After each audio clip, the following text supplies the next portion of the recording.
সকাল ৬টায় উঠে dining room পরিষ্কার, বাসি কাজ, কাচা ধোয়া, সংসারের অনন্য কাজ, রান্না সবটা হাসি মুখে একা যেভাবে করি। রাধে রাধে বন্ধুরা, কেমন আছো তোমরা সবাই? আশা করি ভীষণ ভালো আছো। আমরাও কিন্তু খুব ভালো আছি। আজকে হচ্ছে বুধবার, তোমাদের সাথে নিয়ে আজকের ব্লগটা শুরু করছি। সাথে থাকো, আজকের ব্লগটা তোমাদের খুব ভালো লাগবে। সকালবেলা উঠে আজকে প্রথমেই শুরু করে দিয়েছি, ডাইনিং রুমটা পরিষ্কার করছি, তারপরে বাকি কাজগুলো করব। ৬টার দিকে উঠে তারপরে শুরু করেছি, মানে ৬টার আগে উঠেছি, ৬টা থেকে কাজ করা কিন্তু শুরু করেছি আমি। একদম ঘড়ি ধরে ৬টা বাজে যখন আমি শুরু করলাম, একদমই ৬টা বাজলো। তো যাই হোক, এইদিকে দেখো আমার আগে আবার বাবানের পাপা উঠেছে। উঠেও কি করছে, ল্যাপটপে গান চালিয়ে রেখেছে, ও গান শুনছিল। তো ওই আমার আমি উঠলাম, ওইও উঠলো আর কি। তো উঠে কি করেছে, আগে গান চালিয়েছে। আমি বললাম কি ওটা সরিয়ে রাখো, আমি এটা পরিষ্কার করছি, ধুলো পড়বে। তা বললো থাক, গানটা চলুক, তুমি ওই দিকটা পরিষ্কার করো, বেশি ধুলো তো পড়বে না, আর খুব একটা তো নোংরা নেই, একটু ঝুল পড়েছে সেটাই পরিষ্কার করছি। আর হচ্ছে একটু ওয়ালগুলোও ঝেড়ে নিচ্ছি সাথে, যাতে সবটাই পরিষ্কার থাকে সব সময়। তো সেটাই করছি আর কি। তো আমি বলছিলাম একটু সরিয়ে রাখতে ধুলোর জন্য, তবু সরালো না, বললে চলছে চলুক, গানগুলো শোনো। তুমিও গান শুনতে শুনতে কাজ করতে কিন্তু ভীষণ ভালো লাগে। আমার তো খুব ভালো লাগে গান শুনতে শুনতে কাজ। সব সময় আমি কি করি বলো তো, যখনই রান্না করি বা কোনো কাজ করি, সব সময় কিন্তু আমি গান চালাই আর কি। গান চালিয়ে কাজ করতে আমার ভালো লাগে, মনে হয় যেন একটা এক্সট্রা এনার্জি পাওয়া যায়। আর না, সব কিছু বেশ ভালো লাগে গান চালিয়ে কাজ করতে। কাজগুলো মনে হচ্ছে তাড়াতাড়ি হয়ে যায়, আর কষ্ট হয় না সবথেকে, এটা আমার মনে হয় আর কি। গান চালিয়ে কাজ করতে কষ্ট হয় না, শুনে শুনে কাজ করা বেশ ভালো লাগে আর কি। আমার তো ভীষণ ভালো লাগে। আমি তো সব সময় যে কোনো কাজ, রান্না বলো আর যে কোনো কাজ বলো, বেশিরভাগ সময় কী করি বলো তো, গান চালিয়ে নিই। আগে তো সব সময় চালাতাম আর কি, যখন ভিডিও করতাম না। তো এখন যেহেতু ফোনে ভিডিও করতে হয়, তো সেই জন্য ফোনে তো আর গান চালানো যায় না। তবু আমি যেগুলো গান আর কি ডাউনলোড করা আছে ফোনে, সেগুলো চালিয়ে তারপর হচ্ছে ভিডিও করি আর কি। আবার অনেক সময় যেগুলো ইচ্ছা মতো শুনতে চাইলে, তখন তো সেই নেট ছাড়া হবে না, তো ফোনে তো আর সম্ভব নয়। তখন কী করি বলো তো, নিজের ফোনে সম্ভব না, বাবানের পাপার ফোনটা আছে, ওর ফোনে চালিয়ে দিই, নয় ল্যাপটপে চালিয়ে দিই, কিছু একটা করি আর কি। কিন্তু গান শুনে কাজ করলে আমার ভালো লাগে, কাজগুলো মনে হচ্ছে তাড়াতাড়ি হয়, আর হচ্ছে এনার্জিও পাওয়া যায়, বেশ ভালো। আর তোমরা কীভাবে কাজ করো অবশ্যই জানিও, আমার মতো কি গান চালিয়ে কাজ করো না এমনি করো আর কি। তো যাই হোক, এগুলো হচ্ছে ডাইনিং রুমটা পরিষ্কার করলাম, করে তারপরে যে কালকের জামা কাপড়গুলো ছিল, তো সেগুলো ভাবলাম নিয়ে এসে একটু গুছিয়ে নিই, গুছিয়ে তুলে রাখবার। এটা তো পরে কালকে জন্মদিনে গেছিলাম চুড়িদারটা, তখন এসে আর গোছানো হয়নি, এভাবে খুলে রেখেছিলাম আর কি। তো সেটা ভাবলাম একবারে তাহলে গুছিয়ে নিই আর কি। তো কালকে আর গোছানো হয়নি, গোছাবো করে না আর গোছানো হয়নি। এসে আর রাত্রেবেলা না, তখন আর কাজ করতে ইচ্ছে করলো না, আর খাওয়া দাওয়াটা অনেকটা বেশি হয়ে গেছিলো। তো সেই জন্যই খেয়ে দিয়ে না আর এনার্জি পাচ্ছিলাম না, ভাবছিলাম কখন এসে ঘুমোবো আর কি। তো সেই জন্য আর হচ্ছে কালকে আর গোছাতে পারিনি আর কি। তো আজকে এইগুলো তো সব কালকে কেচে দিয়েছিলাম, বাকি যেগুলো আছে তো সেগুলোর সাথে একবারে গুছিয়ে নিচ্ছি। এখানে কিছু জামা কাপড় বাবানের আছে, বাবানের পাপার আছে, আমার আছে, তো তিনজনেরই আছে। তিনজনের জামা কাপড় একটু ভালো করে গুছিয়ে নিচ্ছি, নিয়ে তারপরে হচ্ছে বাকি কাজগুলো করবো। আর কাজের তো শেষ নেই, সারাদিন কাজ করলেও মনে হয় যে কাজ শেষ হয় না, একটা শেষ হতে না হতেই আরেকটা শুরু হয়ে যায় কাজ আর কি। আর সব কাজ কিন্তু আমি একবারেই সেরে নিই, কারণ বারবার কাজ করতে আমার ভালো লাগে না। একবারে বলতে গেলে কী বলতো, পরপর সব কাজ করে নিই, কাজ করে বসে থাকতে আমার একদম ভালো লাগে না। তো সেই জন্য কি মনে হয় বলতো, একবারে কাজ করে একবারে আরাম করব। তো সেই জন্য একবারে আমি পরপর সব কাজগুলো, যা যা কাজ থাকে বলতে পারো, একবার কাজ করা শুরু করলে 5 মিনিটও কিন্তু আমি বসে থাকি না কখনো। আমার এটা অভ্যাস আর কি, 5 মিনিট যে বসে থেকে, আধা ঘন্টা বসে থেকে আবার কাজ শুরু করব, কিন্তু সেটা কিন্তু আমার হয় না। আমি একদম কী করি বলো তো, পরপর সব কাজগুলো করে নিই আর কি, তাহলে এতে ভালো লাগে। এতে দুপুর টাইমটা কী হয়, অনেকটা সময় পাওয়া যায় নিজের জন্য, একটু আরাম করা আরও একটু আরাম করা যায় আর কি। সেই জন্য যতক্ষণ কাজ থাকে আমি একদম পরপর করে নিই আর কি। আর কাজগুলো সকালবেলা উঠে একটু যদি সকাল সকাল ঘুম থেকে ওঠা যায়, তাহলে কাজগুলো বেশ তাড়াতাড়ি হয়ে যায়। হয়ে যায় বলতে পারো, সকাল সকালই সব কাজ হয়ে যায় আর কি। তো সেই জন্য আমি আরও চেষ্টা করি সকাল সকাল উঠে কাজগুলো করার, যাতে তাড়াতাড়ি কাজগুলো করে নিতে পারি, পরে আর কোনো কাজ না থাকে, সেটাই চেষ্টা করি সব সময়। তো এইদিকে জামা কাপড়গুলো সব গুছিয়ে নিলাম, নিয়ে তারপরে এখন এই যে আলমারিতে তুলে রাখছি, এটাতে তুলবো কিছুটা, যেগুলো তুলে রাখা সেগুলো তুলে রাখবো, আর বাকিগুলো ওই ঘরে আমাদের বেডরুমটাতে আলনাতে একটু গুছিয়ে নেবো আর কি বাকিগুলো। আর শীতের জামা কাপড়গুলো আছে সেগুলো ভাবছি কি একটু হচ্ছে ওই মানে সরিয়ে রাখবো। ওগুলো হচ্ছে এখন তো আর সেই লাগছে না, যেহেতু গরম পড়ে গেছে। তো এইগুলো কী করতে হবে বলো তো, বস্তায় ভরে আলমারিটা ফাঁকা করতে হবে, যেহেতু আলমারিতে শীতের জামা কাপড় ভরে আছে। আর শীতের তো কম জামা কাপড় থাকে না এক একজনের, আর তার মধ্যে তো অনেকটা জায়গা আটকে থাকে। তো আলমারিটা এরকমভাবে ভরে আছে, তো সেই জন্য ভাবলাম কি শীতের জামা কাপড়গুলো সব বস্তায় ভরে রাখবো। তারপরে সেগুলো তো সব বাংকারে তুলতে হবে, যেহেতু আলমারিতে রাখা সম্ভব নয়, কারণ আলমারিতে এমনি জামা কাপড়গুলোই আমার রাখার জায়গা পাচ্ছি না। আর শীতের জামা কাপড় তো রাখা সম্ভবই না আলমারিতে আর কি। তো সেটাই ভাবছি আর কি, সব কিছু জামা কাপড়গুলো বস্তায় ভরবো, ভরে তুলে রাখবো। আর এদিকে সব জামা কাপড় নিয়ে চলে আসলাম, মানে যেগুলো ভাঁজ করেছিলাম আলনাতে গুছানোর জন্য নিয়ে চলে আসলাম। তো এখন দেখো গুছিয়ে নিয়েছি, আলনা তো পুরো ভরে গেছে, এখন রাখার জায়গা পাচ্ছি না আর কি, এত জামা কাপড় হয়ে গেছে। আর জামা কাপড় তো কম থাকে না, তো সেই জন্য বেশি হয়ে গেছে। এখানে শুধু আমার আর বাবানেরই আছে, বাবানের পাপার নেই আর কি। বাবানের ব্যাপারগুলো আলাদা জায়গায় রাখি, মানে রাখার জায়গা হয় না দেখে ওকে ওর জামা কাপড়গুলো এখানে রাখি না। তো একটার উপরে দুটো তিনটে করে রাখতে হচ্ছে, যেহেতু জায়গার মানে প্রচণ্ড সমস্যা হচ্ছে সেই জন্য। তো আলনাটা গুছিয়ে নেওয়ার পর তো এইদিকে কসমেটিকগুলো একটু গুছিয়ে নিচ্ছি, নিয়ে আবার হচ্ছে খাটটা একটু মুছে নেব, কারণ খাট আজকে বেড কভারটা একটু পাল্টে দেবো। তো এইদিকে কাজগুলো গুছিয়ে নিই তারপরে করব। তো ওই দিকটা সব কাজ গুছিয়ে নিয়ে চলে আসলাম এই যে খাট মুছতে। তো বেড কভারটা তো পাল্টে নেব, তো ভাবলাম কি খাটটাও মুছে নিই। আজকে আর ঘরটা পরিষ্কার করব না, অন্যদিন পরিষ্কার করব। তো আজকে শুধু তো ডাইনিং রুমটা পরিষ্কার করলাম, তো ওটাই থাক। ঘরটা অন্যদিন পরিষ্কার করব। তো যেহেতু বেড কভারটা পাল্টাচ্ছি, তাহলে ভাবলাম তাহলে খাটটা একবারে মুছেই নিই, একবারেই ভালো হবে। তো সেই জন্য দেখো খাটটা খুব ভালো করে মুছে নিচ্ছি, আর সাইডগুলো ভালো করে মুছে নিচ্ছি, কারণ এগুলোতে ডিজাইনগুলো আছে না, এগুলোতে না ধুলোগুলো বেশ আটকে আটকে থাকে জানো তো ডিজাইনগুলোর সাথে। তো একটু মুছে নিলে বেশ পরিষ্কার থাকে সব সময়। আর ঘরের মধ্যে যতই পরিষ্কার রাখি না কেন, তবুও তো ধুলো আসেই ঘরের মধ্যে বলো। তো সেই জন্য ঠিক নোংরা হয়েই থাকে আর কি। তো এইদিকে আমি খাটটা পরিষ্কার করে নিয়ে তারপরে যে বেড কভারটা নিয়ে আসলাম, পরিষ্কার বেড কভারটা নিয়ে এসে তো এটাই আজকে বিছাবো। আর এই দুটোই তো সবসময় বিছানো হয়, যেটা তুললাম আর এই যে এখন যেটা বিছাচ্ছি আর কি, এই দুটোই তো সবসময় বিছাই আর কি। তো সেই জন্য আর কি এই দুটো ছাড়া তো আর নেই বিছানোর মতো, তো সবসময় এই দুটোই বিছাতে হয়। মানে ওটা ধুয়ে নিলে এটা বিছাই না, এটা ধুয়ে দিলে ওইটা বিছাই আর কি, যে কোনো একটা কিছু করি আর কি। তো এই যে টান টান করে বিছানা চাদরটা ভালো করে আগে নিচ্ছি, তারপরে তোষকের নিচে ঢুকিয়ে দেবো, তাহলে বেশ বিছানা চাদরটা টান টান থাকবে। আর হচ্ছে বিছানাটা গোছানোটাও বেশ ভালো হবে। তো সেটাই করব, আগে এই দিকটা করে নিই, তারপরে হচ্ছে এই সাইডগুলো তো করবো, আগে সামনের দিকটা করে নিই তারপরে সাইডগুলো করছি। আর এইভাবে ঢুকিয়ে দিলে না বেশ ভালো টান টান থাকে না, দেখতে বেশ ভালো লাগে। আর ঘরের মধ্যে না বিছানায় একমাত্র যে সবসময় যদি একটু গোছানো থাকে, ঘরটাও সবসময় গোছানো লাগে।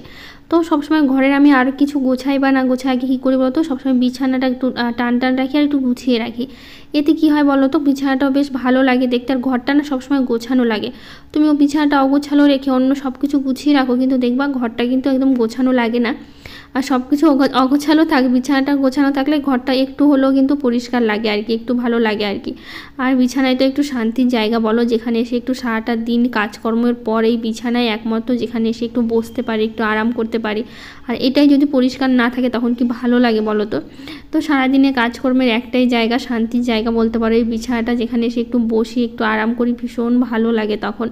তো যাই হোক, এদিকে বিছানাটা গুছিয়ে নিয়ে তারপরে ঘরটা ঝাড় দিয়ে নিচ্ছি, ঘর ঝাড় দিয়ে তারপরে ঘরটা মুছবো। তো আগে ঘরটা ঝাড় দিয়ে ভালো করে, আর এই ঝাঁটাটা ছোট হয়ে যাওয়ার কারণে এত সমস্যা হচ্ছে। তো বাবাকে বলছি ঝাঁটা আনতে, ও তো ভুলে যাচ্ছে, প্রতিদিন বেরোচ্ছে আর প্রতিদিনই কোনো না কোনো কারণে ভুলে যাচ্ছে। ও এই বাড়িতে এসে বলতে আমি ভুলে গেছি আর কি। তো আজকে কালকে করতে করতে অনেক দিন হয়ে গেল আর কি, তবু আনছে না, মানে ও ভুলেই যাচ্ছে নাকি। তো এই ঝাঁটাটা ছোটো হওয়ার জন্য অনেকটা সময়ও লাগছে। তো আজকে একদম ঝুঁকে মানে একদম নিচু হয়ে তারপরে হচ্ছে ঝাড় দিচ্ছি, যাতে আর একটু তাড়াতাড়ি হয়, নইলে সোজা হয়ে ঝাড় দিতে গেলে না তখন আরও দেরি লাগে। তার জন্য ঝুঁকে ঝাড় দিতে দিতে এদিকে আমার কোমর ব্যথা হয়ে যাচ্ছে, আর এতক্ষণ ধরে ঝুঁকে থাকতে পারি না আমি, মানে প্রচণ্ড কোমরে ব্যথা করে এখনই। তো বেশিক্ষণ ঝুঁকে থাকলে না কোমর ব্যথা শুরু হয়ে যায়। তো সেটাই মানে এখন যতই ব্যথা হোক, কিন্তু তাড়াতাড়ির জন্য সেইভাবে আমাকে ঝাড় দিতে হচ্ছে। তো যাই হোক, এদিকে ঘরটা পুরো বাড়িটা সুন্দর করে ঝাড় দিলাম, দিয়ে তারপর এখন উঠোনটা ঝাড় দিচ্ছি। আর উঠোনেও বেশ কয়েকটা দেখো পাতা পড়ে আছে, আসলে এই হাওয়াতে না চলে আসে পাতাগুলো জানো তো। আর পাশে গাছগুলো আছে, ওগুলো থেকে তো পড়েই, কারণ আমাদের গাছ না থাকুক পাশে তো গাছগুলো আছেই, তো সেগুলো থেকেই না নোংরাগুলো পড়ে। তো এই সাইডগুলো তো একটু ভালো করে দিচ্ছি, কারণ এই ফুলের গাছে ছোটো ছোটো পাতাগুলো পড়েছে। তো ভাবলাম কি ওই সাইডগুলো একটু ভালো করে ঝাড় দিই। আর এখন এই ফুলের গাছগুলো না বেশি দিন আর থাকছে না, যেহেতু গাছগুলো এখনই মানে শুকিয়ে যাওয়া শুরু হয়ে গেছে। আর যে রোদ উঠছে এই রোদে কি আর গাছ থাকে বলো, এটা যেহেতু ঠান্ডার ফুল, গরমে এখন গরম পড়ার পরও যে এখনও ফুল ফুটছে দুটো একটা করে, এটাই অনেক। পুজো দিতে পারছি এটাই অনেক, কিন্তু গাছে না ওই ফুল ফোটার আগেই তো মরে গেল গাছগুলো। এই সামনের গাছগুলো তো ঠিকমতো ফুলই ফুটলো না আর কি। এই গাছগুলো হাওয়াতে গাছগুলো এত নষ্ট করে দিল, ওই যখন একবার ঝড় হয়েছিল ঝড় বৃষ্টির মতো, তখনই তো গাছগুলো সব একদম শেষ করে দিয়ে গেল। তো গাছগুলো আর বেশি দিন থাকবে না বোঝাই যাচ্ছে, ফুলগুলো না ছোট হয়ে এসছে, এখন আর সে আগের মতো বড় বড় ফুটছে না। আর তার মধ্যে হচ্ছে আবার গাছগুলোও শুকিয়ে যাচ্ছে। জল দিচ্ছি প্রত্যেকটা দিন, যতই জল দিই না কেন সব কিছুর তো একটা সময় থাকে তাই না, ওই সময়ের মধ্যে তো গাছটা শুকিয়ে যাবেই। তো যতই জল দিই তবুও চেষ্টা করছি জল দিয়ে যতদিন একটু বাঁচিয়ে রাখার চেষ্টা আর কি, ওই আর কি এভাবেই চলছে গাছগুলোকে নিয়ে। তো জানি না কতদিন এভাবে থাকবে, যতদিন থাকে তো ভালোই হয় আর কি। পুজো দিতে পারছি, ফুলগুলো ফুটছে এখনও সময় মানে ভালোই ফুটছে, কিন্তু হচ্ছে ছোট ছোট ফুটছে, খুব একটা আগের মতো সেই বড় বড় করে আর ফুটছে না আর কি। তো যেমনই ফুটছে তো এটাই অনেক তাই না বলো, না মানে ফুল পাওয়া যায় না, আর এখন তো তবু হচ্ছে আর কি যতটুকুই। তো এখন এই যে সব কাজ সেরে নিয়ে ঘরটা ভালো করে মুছে নিচ্ছি, নিয়ে তারপরে হচ্ছে স্নান করব, তারপরে কয়েকটা কাপড় আছে সেগুলো কাচবো, রান্না আছে সেগুলো করতে হবে, মানে মানে অনেক কাজ আছে। যতই কাজ শেষ করি কাজের তো শেষ নেই। তো ঘর মুছতে মুছতে এদিকে দেখি বেসিনটা আবার একটু নোংরা হয়ে গেছে, তো ভাবলাম বেসিনটা একটু পরিষ্কার করে নিই, কারণ বেসিনের তলাটা মুছবো। তো ওই বেসিনটা পরিষ্কার করার সময় জল দিয়ে ধোয়ার সময় সাইড দিয়ে একটু জল পড়ে, তো মানে জল তো ছিটে ছিটে এদিক ওইদিক পড়েই তাই না। তো ভাবলাম যে একবারে হচ্ছে মানে মেজে নিই, পরিষ্কার করে নিই, তাহলে জলগুলো পড়বে, তাহলে একবারেই হচ্ছে মুছে নিতে পারবো। তো সেই জন্য আর কি একবারেই ওই সাইডটা করে নিলাম। এই যে বাথরুমের গলিটাও আছে সেটাও ভালো করে মুছে নিলাম, কারণ এগুলো তো সবসময় মোছাই হয়, প্রত্যেকটা দিনই মোছা হয়। তো এই দিকটা দেখো খুব ভালো করে মুছে নিচ্ছি। এখন মুছে নিচ্ছি এই টেবিলের তলাগুলো ভালো করে, চেয়ারটা একটু সরিয়ে সরিয়ে মুছছি, তাহলে বেশ ভালো পরিষ্কার হবে। তো সেই জন্যই না একটু সরিয়ে সরিয়ে মুছে নিচ্ছি ভালো করে। তো এই দিকটা দেখো সবটাই প্রায় মোছা হয়ে গেছে, এখন শুধু সিঁড়ির তলাটা বাকি আছে। সিঁড়ির তলাটা মুছে নেব, তাহলেই সারাদিনে মানে সারা বাড়ির মোছা একদমই হয়ে যাবে আর কি। তো রেক্সোনা দিদিভাই বলেছে, সত্যি দিদি প্রচুর পরিশ্রম করো, তোমার কাজ রান্না খুব ভালো লাগে, ভালো থেকো। থ্যাংক ইউ দিদিভাই, এইভাবে পাশে থেকে আর ভালোবাসা দিও। তুমি তো প্রতিদিন আমার ভিডিওতে এসে কমেন্ট করো, আমার ভীষণ ভালো লাগে তোমার কমেন্টগুলো পড়তে। আর তুমি এত সুন্দর সুন্দর কমেন্ট করো, সেটা দেখে না সত্যি মন ভরে যায়। প্রতিদিন তুমি আমার ভিডিওগুলো দেখে এত সুন্দর কমেন্টগুলো পড়ো। তো যাই হোক, তোমার কমেন্টগুলো প্রতিদিন পড়ি, আমার প্রতিদিনই ভালো লাগে তোমার কমেন্টগুলো পড়তে। এভাবে প্রতিদিনই তুমি কমেন্ট করো আর এত এত ভালোবাসা দিও। তো যাই হোক, এদিকে দেখো ঘরটা মুছে নিয়ে তো ভাবলাম আজকেও এটা মুছে নিই, তাহলেই হয়ে যাবে, একবার আর জল দিতে হবে না। প্রতিদিন তো জল দিয়ে ধুয়ে দিই, তো ভাবলাম আজকে একবারও মুছে দিই। তো যাই হোক, এদিকে সে কাজ শেষ করে তারপরে কয়েকটা স্নান মানে কাপড় কাচলাম, কাপড় কেচে তারপরে কয়েকটা স্নান করলাম, মানে কয়েকটু বলছি সরি, মানে স্নান করলাম আর কি, কাপড় কেচে তারপরে স্নান করলাম। স্নান করে চলে এসে এখন ঠাকুর পুজো দিতে। এবার হচ্ছে ফুলও তুলে নিয়েছিলাম, কিন্তু অনেকগুলো ফুল গাছের 2-3 রকমের ফুল আছে। জবা ফুল আছে, একটা ধুতরা ফুল আছে, গাঁদা ফুল আছে, আর আছে হচ্ছে নীলকণ্ঠ ফুল। গাছে তো ফুটছে এখন নীলকণ্ঠ, আর নীলকণ্ঠতে গরমেই তো প্রচুর নীলকণ্ঠ ফুল ফুটে আর কি। তো সেই সব ফুল তুলে নিয়ে এসেছি। আর গাছে তো এখন প্রত্যেক দিনই জবা ফুলগুলো ফুটছে, আর জবা ফুলগুলো বেশ বড় বড় আর দেখতেও ভালো লাগে। তো এইদিকে দেখো সব ফুল দিয়ে সাজিয়ে নিচ্ছি। আজকে তুলেছি আছে গাঁদা, তুলিনি, রক্তগাঁদা যেটা আছে সেটাই তুলেছি আর কি। তো সব ফুল দিয়ে যে ঠাকুরকে একটু সাজিয়ে দিয়েছি, ঠাকুরের চরণে একটু ফুলগুলো দিয়ে তারপরে এখন ভোগ দিচ্ছি, দিয়ে তারপরে পুজোটা শেষ করব। তো এদিকে ঠাকুরকে ভোগ দিলাম, ফুলগুলো দিয়ে সাজিয়ে দিয়ে তারপরে পুজো শেষ করে তারপরে যাব রান্নাঘরে, কারণ প্রচুর কাজ বাকি আছে এখনও। আর রান্না তো বাকি আছেই, রান্নাতে এখনও কিছুই করলাম না। আর সকাল সকাল উঠে কাজকর্ম করলে না তাড়াতাড়ি হয়ে যায়। আজকে রান্নাটাও সেরকমভাবে কিছু করবো না, একটু ডাল আলু ভাজা করে রাখবো, কারণ বাজারে সেরকম সবজি নেই ঘরে, আর আজকে ইচ্ছাও করছে না, একটু শরীরটা একটু খারাপ আছে, তো সেই জন্য অতটা ইচ্ছাও করছে না যে রান্না করি আর কি। তো যেহেতু সবজি নেই, তার মধ্যে আমার বাবানের বাবা বাজারে গেল না, তো ওই যে ডাল আলু ভাজা করে নেবো। আর কালকের না একটু তরকারি থেকে গেছে, তো ভাবলাম কালকের তরকারি যেহেতু আছে তো ওটা দিয়ে আজকে কাজ চালিয়ে দেবো। তো সেই জন্য আজকে আর সেরকম রান্নাবান্না কিছু নেই। তো আজকে দেখো মটর ডালটা নিয়ে নিয়েছি, প্রেসারে দিয়ে দিলাম, আর ভাতের মধ্যে আমি আলু সেদ্ধটা দিয়ে দেবো, মানে আলু সেদ্ধ বলছি, ভাতের মধ্যে আলু সেদ্ধ দিতে চাইছিলাম, তো ভাবলাম তাহলে আলু সেদ্ধ দিব না, একবারে হচ্ছে মানে আলু ভাজা করে রাখবো আর কি। তো সেই জন্য ভাতটা আলু সেদ্ধ দিলাম না, আলু ভাজা করে নিলেই হয়ে যাবে। তো এইদিকে দেখো ভাতটা বসিয়ে দিয়েছি, মানে জলটা তো ভাতের জলটা বসিয়ে দিয়েছিলাম, তো এখন চালটা দিয়ে দিলাম, দিয়ে তারপরে এখন এই যে আর ডালটাও বসিয়ে দিলাম। তো ভাবলাম কি এইদিকে হচ্ছে ভাতটা ডালটা হতে থাক, ততক্ষণে কাপড়গুলো মেলে দিয়ে আসি, কারণ হচ্ছে অনেকটা সময় লাগবে কাপড় মেলতে, আর এদিকে ডালটাও সেদ্ধ হয়ে যাবে ততক্ষণে। আর তো সবজি কাটা নেই, শুধু আলু ভাজার জন্য আলু কাটতে হবে, তো আলু কাটতে তো খুব একটা সময় লাগবে না, তো সেটা ভেবে আর কি ভাবলাম তাহলে কাপড়গুলো মেলে দিই। আর কাপড়ও বেশি নেই, কয়েকটাই আছে। ওই যে বেড কভারটা তুললাম, ওটা কেচেছি, আর সাথে বেড কভার বালিশের কভার আছে, আর কয়েকটা জামা কাপড় আছে, এগুলোই কাচা হয়েছে আর কি। তো তাছাড়া সেরকম জামা কাপড় বেশি কাচা হয়নি আজকে। আর প্রতিদিনই কাচা হচ্ছে, তো খুব একটা বেরোচ্ছে না জামা কাপড়, কতই বা থাকবে বলো। প্রতিদিনের তো স্নানের জামা কাপড় তো প্রতিদিনই কেচে দেওয়া হচ্ছে, আর এক্সট্রা কতই বা থাকবে, তাই না? প্রতিদিনের জামা কাপড় তো প্রতিদিনই কাচি, আমি রেখে দেই না। মানে প্রতিদিন কাচতে হয় না, একদিন পর পর আমাকে জামা কাপড় কাচতেই হয়। তো সেই জন্য অনেক বেশি জামা কাপড় জমে না আর কি। তো যাই হোক, এদিকে দেখো সব জামা কাপড়ই মেলা হলো, শুধু বেড কভারটা বাকি আছে। তো সেটাও এখন মেলে দিলাম, আর সুন্দর হাওয়াও দিচ্ছে ছাদে আর কি। তো এদিকে চলে আসলাম, ডালটাও সেদ্ধ হয়ে গেছে। তো ডালে এখন দিব হচ্ছে ফোড়ন দেবো আর কি। তো মটর ডাল তো করছি, তো মটর ডালে ফোড়নটা দিয়ে দেবো। তো দীপশিকা রাজ মুখার্জি চ্যানেল থেকে দিদিভাই বলেছে, খুব সুন্দর বোন, তুমি এত পরিশ্রম করো সংসারের জন্য, এর মধ্যে নিজের সময় দিও নিজের হেলথ ঠিক রাখার জন্য। খুব ভালো লাগলো তোমার ভিডিও দেখতে। God bless you dear. Thank you দিদিভাই, অনেক অনেক ভালোবাসা তোমাকে। এত সুন্দর একটা কমেন্ট করেছো, আর তুমি যে আমার এত ভালো, মানে এত সুন্দর একটা কথা বললে তুমি, আর তার মধ্যে আমার হচ্ছে খেয়াল রাখার কথা বলেছো, আমার ভীষণ ভালো লেগেছে তোমার কমেন্টটা পড়ে। এত সুন্দর করে বললে না, সত্যি মনটা ছুঁয়ে গেল একদম। তো যাই হোক দিদিভাই, অনেক অনেক ভালোবাসার। অবশ্যই নিজের খেয়াল রাখবো, নিজের হেলথের খেয়াল রাখবো। কদিন তো প্রচণ্ড অসুস্থ ছিলাম মাথার যন্ত্রণার জন্য, এখন অনেকটাই কম আছে আর কি, খুব একটা নেই। ওষুধ খাচ্ছি তো একটু হালকা থেকেই যাচ্ছে সব সময়ের জন্য, যে একবারে যে ঠিক হয়ে গেছি সেটা না, কিন্তু অল্প আছে, খুব একটা যে আছে আবার খুব একটা নেই তা না আর কি, মাঝারি আছে আর কি। তো যাই হোক, আলু ভাজার সাথে আবার এদিকে বাবানের বাবা নিম পাতা নিয়ে এসে বলছে একটু নিম বেগুন করতে, আর এই মাসে তো একটু নিম বেগুন খেতে হয়। তো ঘরে বেগুন ছিল, তো বেগুনগুলো একটু শুকিয়ে যাচ্ছিলো, তো ভাবলাম তাহলে হচ্ছে বেগুন দিয়ে আর নিম বেগুনটা করেই নিই। আর এই মাসে তো মানে খেতে হয় দেখে, তো ভাবলাম তাহলে আজকেই খেয়ে নিই। তো সেই জন্য, আমার তো খেতে একদমই পাই না, নিম বেগুন খেতে আমার একদমই পছন্দ না। তোমাদের পছন্দ কিনা জানিও।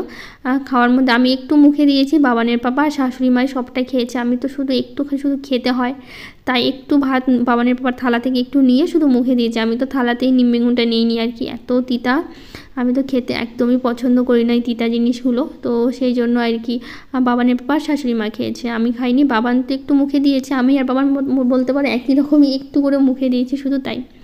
তো যাই হোক, এদিকে দেখো বাবানকে আমি আবার খেতে দিয়ে দিলাম।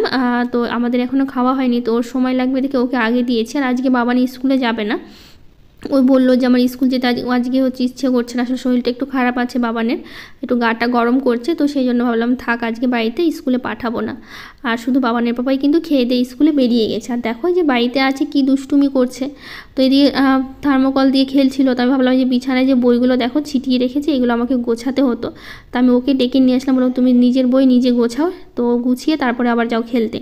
তো এই যে গোটা ঘর বাড়ি ছিটিয়ে রাখলো, বিছানাটার অবস্থা কি দেখো, আমাকে এই বিছানা গোছাতে হবে, আবার গোটা বাড়ি আবার নতুন করে ঝাড় দিতে হবে। তো যাই হোক, আগের দিন ব্লগে আরও কিছু দিদিভাই কমেন্ট করেছে। Chandramallika Pal, YouTuber Naju, Sonali Das official, Soma Banik, Rose Peter, it's Hena, Samia Sadia, Kabita Mahato, সবাইকে থ্যাংক ইউ, অনেক অনেক ভালোবাসা যারা যারা কমেন্ট করেছো সবাইকে। তো যাই হোক, সন্ধ্যার টাইমটা দেখো বাবানের বাবা স্কুল থেকে আসার পথে পেঁপে নিয়ে এসছে একটা, তো সেটাই আর কি। সন্ধ্যা বলতে এখন সন্ধ্যাই হয়ে গেছে, একটু দেরি হয়ে গেছিলো বাবানের বাবার স্কুল থেকে ফিরতে, মানে সন্ধ্যা হয়ে গেছিলো। তো সেই জন্য পেঁপেটা নিয়ে আসলো, তো এই যে পেঁপেটা কেটে নিয়েছি, সবাই মিলে খেয়ে নেবো। আর পাকা পেঁপে খেতে তো আমার ভীষণ ভালো লাগে, আর পেঁপেটাও খেতে খুব ভালো ছিল, খুব টেস্টি ছিল। আসলে বাবানের বাবা কিনে নিয়ে আসেনি, গাজলে একটা দাদার বাড়ি আছে, ওই দাদার বাড়ি থেকে একটা পেঁপে আর একটা লাউ পাঠিয়েছে, মানে ওদের বাড়িতে গাছ আছে, তো সেখান থেকেই পাঠালো আর কি। তো সেটা সবাই মিলে খেয়ে নেবো এখন। আর দেখতে দেখো দারুণ লাগছে কিন্তু। তো যাই হোক, আজকের ব্লগটা এখানেই শেষ করছি।